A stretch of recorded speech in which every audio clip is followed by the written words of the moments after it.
Gracias, gracias. Disculpen la demora. Al parecer las compañías, bueno, más bien la compañía ya no tiene competencia Aeroméxico después del problema de ayer. Retrasó muchos vuelos. Salí hora y media después de la hora programada. Y luego yo creo que ustedes conocen cómo es el tráfico aquí en la Ciudad de México. Entonces eso me retrasó un poquito. Le pedí al doctor López Raya que pidiera frijoles con veneno y un atropellado al estilo Monterrey, pero al parecer no llegó, llegué primero yo. Así que una disculpa, no va a haber atropellado, salvo los que están allá afuera. Antes que nada agradecer por la invitación de participar en estas reuniones que tienen aquí en la Ciudad de México. Ojalá fuera más fácil y accesible, pero bueno, el medio electrónico nos permite hacerlo. Y gracias a todos los que están conectados para escuchar este tema. Suena de por sí pesado o a lo mejor polémico. Y bueno, la intención traté de que fuera lo más digerible posible, entendible, y buscarle un sentido práctico a lo que es el uso de los esteroides dentro de la unidad de terapia intensiva. Espero no aburrirlos y si no, en serio, mando pedir los frijoles con veneno y el atropellado. No sé si se pueda disminuir la luz o estorbe si disminuimos la luz para que se vean las... Ok, perfecto, gracias. El punto crucial y a lo mejor donde la mayoría de las veces vamos a estar más comprometidos en la atención del paciente, pues es en el paciente escéptico. Y es una de las partes más importantes. Y aunque no estuviese escéptico, hay otras entidades nosológicas dentro del mismo ambiente, dentro de la misma terapia intensiva. A lo mejor algunos han tenido pacientes en estas condiciones y que están obviamente llenos a una gran cantidad de complicaciones, disfunciones orgánicas múltiples. Y una de ellas pues es la hemodinámica o la pulmonar. Y como les decía, para tratar de optimizar un poquito esto, pues me voy a enfocar en una parte de ellas. Para empezar, quisiera nada más en 3, 4 diapositivas mencionar un poquito de la historia de los famosos esteroides, que en alguna ocasión, que hace varios años, cuando yo era estudiante, cuando yo era residente, ahora que soy externo, y le decimos a los estudiantes y a los residentes lo mismo. Fueron, son, y yo creo que serán controversiales y polémicos por mucho tiempo. Tiene mucha historia, aunque en alguna ocasión, todavía en épocas más remotas a estas, alguien utilizó el tejido alrededor del riñón en épocas todavía mucho más ancestrales. Pero la primera vez que fueron descritas por este anatomista italiano fue en 1530, Eustaqui. Después alrededor de 1800, a finales de los 1800, Albert von Köhler se le acreditó como el primero en identificar las dos zonas en las suprarrenales, corteza y médula. En 1855 se describieron las características de una insuficiencia renal primaria. Adivinen por quién. Por el doctor Addison. La enfermedad de Addison. Las hormonas esteroideas fueron cristalizadas de extracto cortical hasta 1930. Posteriormente, estos médicos ganaron en 1950 el Premio Nobel de Fisiología. Algo está fallando con el proyector, gracias.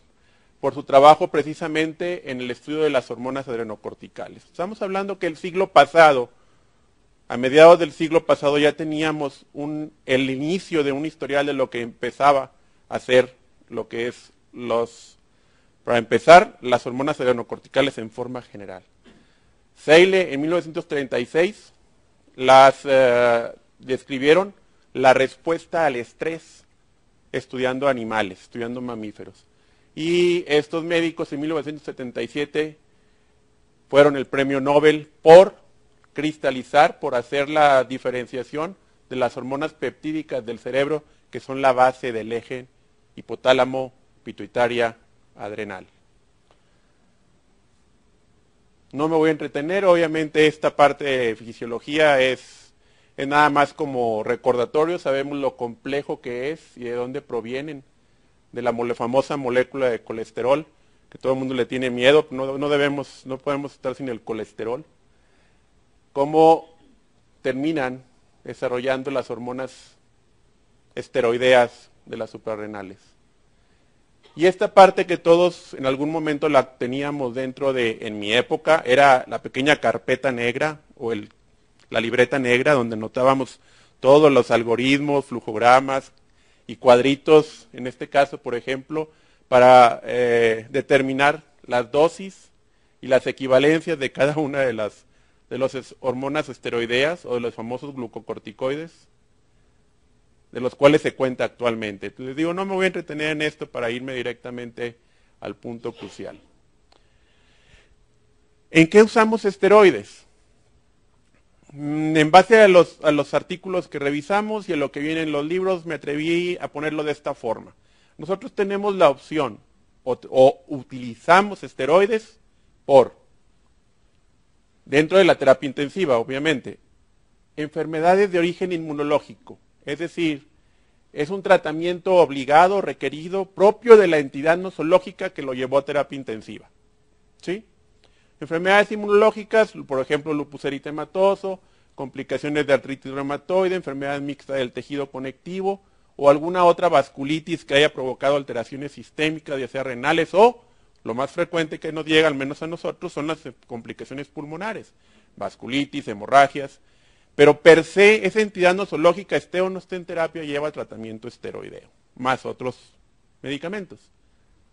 También tenemos enfermedades con una actividad inflamatoria local. Por ejemplo, asma bronquial o síndrome de Stevens-Johnson, los cuales dentro de su manejo conlleva el uso de esteroides, estén o no estén en terapia intensiva.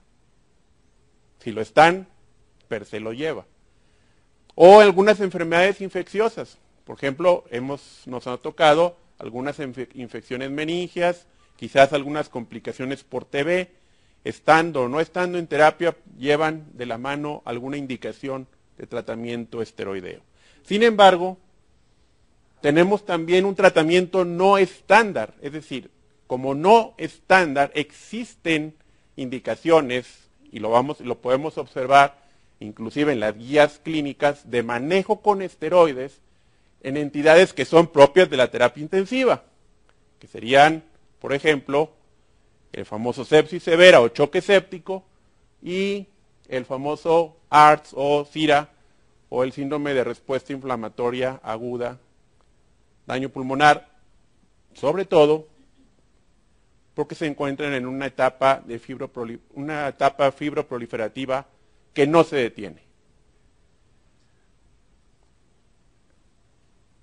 Situaciones como estas, obviamente, sepsis abdominal, muchas de las veces llevan a los pacientes a un estado séptico severo, a un consumo de muchos mediadores, a un consumo de muchas de las hormonas, y obviamente a veces es difícil recuperarlos o estabilizarlos, que ese es el ejemplo por el cual vamos a partir.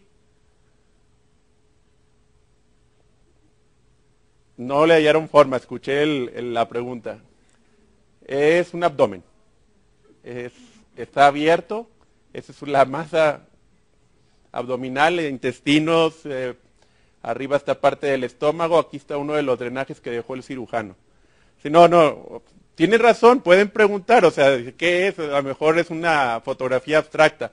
Es un abdomen abierto que dejaron abierto los cirujanos, es una sepsis abdominal, y aquí está el drenaje. Ahorita van a ver otras más, quizás más fáciles de identificar. Ok. Se habla de que aproximadamente la incidencia del paciente críticamente enfermo es de menos del 2% de los que tienen requerimiento de esteroides, hablando del paciente en general. Pero en choque séptico se habla que hasta un 50% puede tener el requerimiento de esteroides o de glucocorticoides.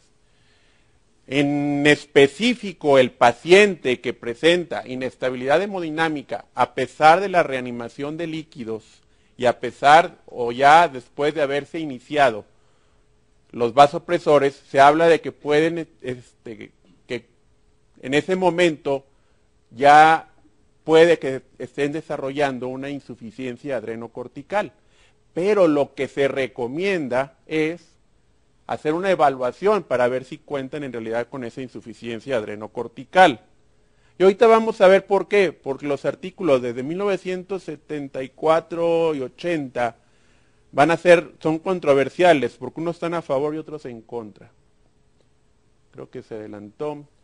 Para hacer esto necesitamos, uno, tener la medición del nivel sérico de cortisol y hacer la prueba de estimulación, por ejemplo, con hormona adrenocorticotrópica o cosintropina. El 90% del cortisol libre plasmático se encuentra unido a proteínas, principalmente la globulina unida al cortisol y el resto en albúmina. Pero en enfermedad severa hay una disminución muy importante de la globulina que une cortisol. Por lo tanto, el cortisol depende de la albúmina que resta o que tiene en ese momento el paciente. Y todos sabemos que también vamos a tener un estado catabólico y una disminución importante de la albúmina sérica en el paciente. Entonces, la dificultad para contar con cortisol libre útil va a ser pobre. La albúmina mayor de 2.5 gramos por decilitro, en la prueba de estimulación, te da un cortisol de 15 a 20 microgramos por decilitro en la prueba. Y eso, si se encuentran esos niveles, indican una insuficiencia adrenocortical. Otra posibilidad es que tengas un delta de nivel de cortisol de igual o menor a 9 microgramos por decilitro entre lo esperado y el basal, o lo obtenido por la estimulación y el nivel basal de cortisol. Ambos indicarían que tenemos una insuficiencia adrenocortical, y eso te da la pauta a que tú, si tienes la clínica en el paciente, puedas indicar en ese momento el uso de esteroides en ese paciente con sepsis y choque séptico. Sin embargo, en hipoalbuminemia el cortisol sérico total se encuentra bajo. Generalmente su línea de base o su respuesta al momento de ser estimulado el cortisol libre se encuentra en rangos normales o elevados. Ese es el inconveniente. ¿Qué vamos a hacer? ¿Qué es lo que recomiendan? ¿Qué es lo que se ha venido desarrollando desde hace 20, 25 años a la fecha? En insuficiencia adrenal, es el término de insuficiencia adrenal relativa que se le adjudica al paciente con sepsis o choque séptico que no responde al manejo con líquidos y o vasopresores, se define como un aumento del cortisol sérico igual o inferior a 9 microgramos por decilitro, una hora después de la administración de la hormona estimulante de las suprarrenales, adrenocorticotropina. Está presente en la mayoría de los pacientes con ventilación mecánica que tienen un choque séptico refractario a líquidos, y la presencia de una inadecuada reserva adrenal te va a dar o se asocia con los peores resultados en la evolución de los pacientes con requerimientos prolongados de vasopresores dentro de la unidad de terapia intensiva y mayores tasas de mortalidad. Esto es lo que se menciona en uno de los primeros, reportes que hizo el doctor Anand, en los primeros artículos, en los primeros trabajos que hizo con el uso de esteroides en los pacientes con choque séptico. Hay diversos estudios, como les mencioné, aproximadamente en los 80 es donde hubo más estudios referentes al uso de esteroides en choque séptico. La mayoría de ellos fueron controlados con placebo, donde se encontró o demostraron en los primeros estudios que la administración de dosis bajas de esteroides naturales para suplementar o cubrir las necesidades de glucocorticoides se asociaba con mejores resultados al egresos, con disminución de mortalidad y con mejoría temprana de los pacientes. Este doctor Anand y sus colegas estudiaron pacientes gravemente enfermos y ellos definieron en ese momento al paciente que requería esteroides como aquel que tenía hipotensión por más de una hora sin respuesta a la administración de líquidos y al cual se le estuviera administrando dopamina por lo menos en dosis mayor a 5 microgramos kilo minuto o algún otro vasopresor. Recuerden, estos estudios fueron entre los 80s y finales de los 90, estamos hablando de 10, 15 años, donde todavía la indicación inicial, si alguien lo notó, era dopamina. Actualmente, en las últimas 2 guías clínicas de sepsis se habla que el principal vasopresor a utilizar es norepinefrina. En el 2002 se estudiaron en un grupo nuevo, hicieron un grupo nuevo para hacer este análisis multicéntrico y estudiaron pacientes gravemente enfermos. Este es el mismo estudio. Repito la información. Los criterios de ingreso adicional que incluyó el doctor Annan en ese estudio era de requerir ventilación mecánica y contar con al menos una disfunción de órgano adicional inducida por sepsis, que pudiese ser renal, con esa característica de un flujo urinario bajo, por abajo de 0.5, o nivel de lactato sérico elevado, o un PAFI o relación PaO2-CO2, que por abajo de 280, que incluyera daño pulmonar agudo o SIRA. Tras la prueba de estimulación que realizaron en ese estudio con ACTH, desde un inicio, en la división de 2 grupos, uno placebo y el otro que recibiera cortisol, hidrocortisona, 50 miligramos cada 6 horas, y mineralocorticoide, el 9-alfa-fluocortisona, 50 microgramos una vez al día por vía oral, durante 7 días. ¿Qué encontraron? Encontraron que hubo una disminución en el uso de vasopresores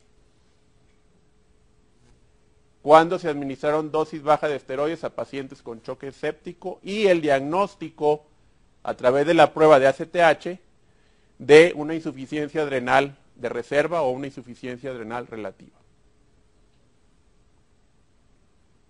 La administración de glucocorticoides dio lugar a una mortalidad de 28 días de 63% en el grupo placebo y 53% en el grupo que recibió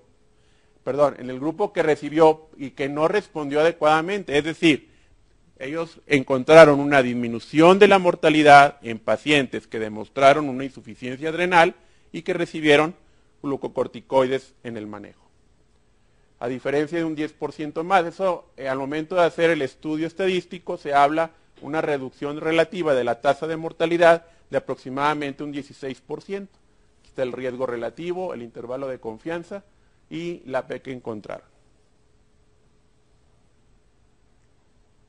En ese mismo estudio ellos demuestran que no tuvieron ninguna asociación con aumento de complicaciones por el uso de esteroides. Ejemplo, complicaciones infecciosas, hemorragia gastrointestinal o cambios en el estado mental. Sin embargo, hubo un aumento que no se demostró que fuera estadísticamente significativo de la mortalidad de los pacientes con corticosteroides, los cuales en comparación con el placebo fue mayor, pero el grupo de pacientes que recibió esteroides que no mostró una deficiencia relativa en la prueba de estimulación con ACTH. Viene la contraparte, y el mismo doctor participó en este nuevo grupo. Este nuevo estudio multicéntrico publicado en el 2008 en el New England, ahorita les voy a pasar toda la lista de referencias. La terapia con corticosteroides fue administrada en pacientes con choque séptico, fue en comunión o en acuerdo con la Sociedad Europea de Cuidados Intensivos y no demostró o no valida el reporte previo que habían publicado en el 2002 el otro grupo, en el cual no encontraron algo que evidenciara que fuera de utilidad el uso o la suplementación con dosis bajas de esteroides. Fueron 499 pacientes, aproximadamente la mitad en cada grupo. Un grupo recibió hidrocortisona, 50 miligramos cada 6 horas por 5 días, y luego 50 miligramos cada 12 horas por 3 días más. seguido de 50 miligramos cada 24 horas por 2 días. No utilizaron mineralocorticoides en este estudio. Y el otro grupo, bueno, recibió placebo. ¿Qué sucedió? Les voy a mostrar las tablas, no les voy a interpretar las tablas, tengo el resumen escrito. Este es el reporte, cómo desglosaron todos los pacientes, los datos epidemiológicos de ellos. Aquí está la respuesta, aparte no se alcanza a leer adecuadamente. La respuesta en el grupo, tanto el que se hizo y no se hizo la prueba, grupo con administración de esteroides, sin administración de esteroides, el grupo total de pacientes. Vean, habla de la tasa de sobrevida a 28 días entre el grupo de hidrocortisona, está muy sensible el control, entre el grupo que recibe hidrocortisona y el grupo que recibe placebo. Tanto con la prueba de ACTH, sin la prueba de ACTH y el grupo total. Y vean que no hay ninguna diferencia en la curva de sobrevida a 28 días. Los números de mortalidad, y vean esto, esta es la que habla de la respuesta o la reversibilidad o la regresión del estado de choque en los pacientes, y en este es en el único donde se demostró que hubiera una pequeña diferencia en el uso de hidrocortisona o el uso de esteroides en una curva establecida a 28 días, tanto en el grupo total de pacientes como en el grupo que se estimuló con ACTH como el que no lo hizo. Comparando obviamente el que recibió hidrocortisona, color rojo, versus el que recibió placebo, línea azul. El desglose de todas estas tablas es que no hubo ninguna diferencia significativa en la tasa de mortalidad de los pacientes, es decir, 34 versus 31% respectivamente, el que recibió esteroides como el grupo placebo. Los criterios de ingreso fueron similares al estudio previo que había realizado inclusive algunos de los médicos que participaron en el evento y sus colegas, y que la mortalidad general fue menor, 38% frente al 59% del estudio anterior. Menos pacientes tenían apatía adrenal, o ellos lo desglosan así, pero se refieren a insuficiencia adrenal relativa, 47 frente a un 77%. Además, hubo una tendencia no estadísticamente significativa, con una tasa mucho más elevada de desarrollar complicaciones por el uso de esteroides. En este caso, ejemplo, fue el desarrollo de superinfección en el grupo que recibió corticosteroides, con una tasa comparativa de 33 versus 26%. Entonces, aquí sí hubo lo que no se vio en el grupo anterior, publicado 6 años antes. No importa en qué pacientes, no tienen que ser nada más sepsis abdominal. Steven Johnson en una niña de 9 años de edad, afortunadamente le fue muy bien. Y obviamente desarrolló las complicaciones de todo esto, algunas zonas de infección en piel, neumonía, infección de vías urinarias, etc.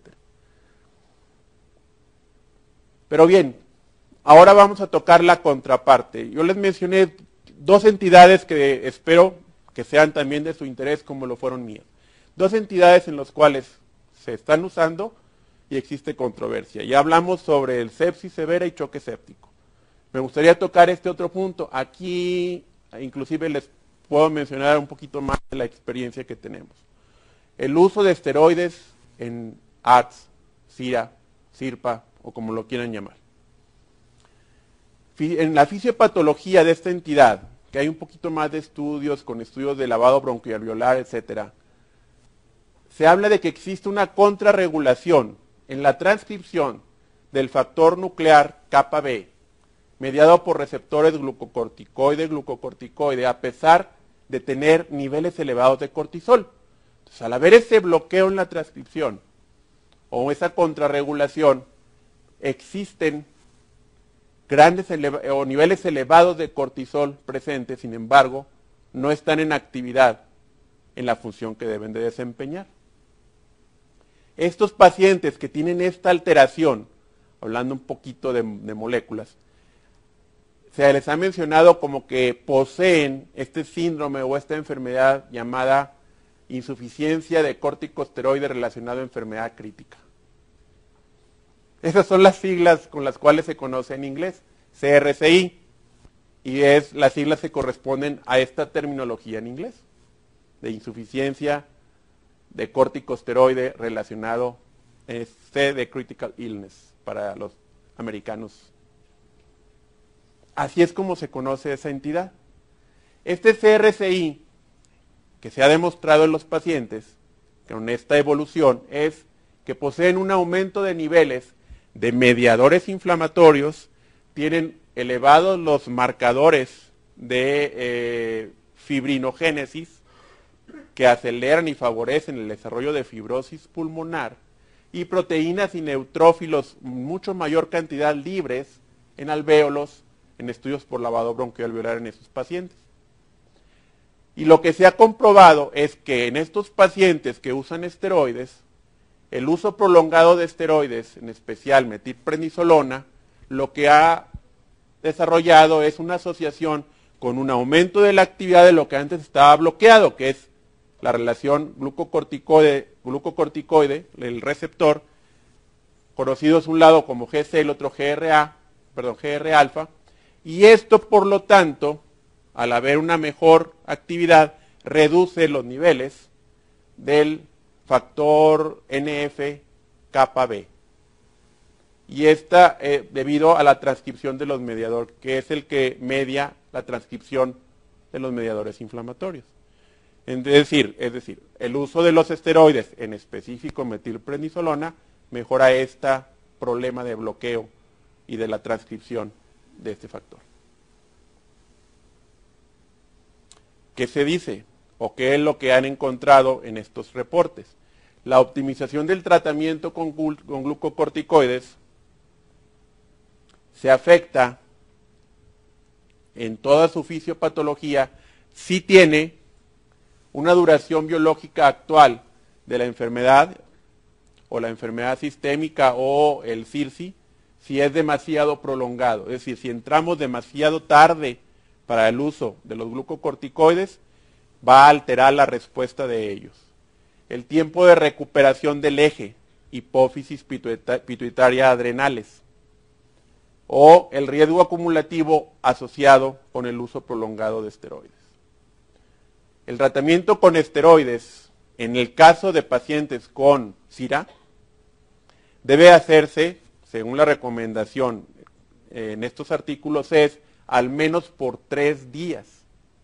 Es decir, utilizar los esteroides 3 días, según el esquema que ustedes o el protocolo que ustedes conozcan, lean o hayan revisado. Yo en lo particular he utilizado la mayoría de las veces el protocolo de Meduri, es utilizarlo al menos 3 días para poder valorar la respuesta en el paciente, no 1 o 2 días.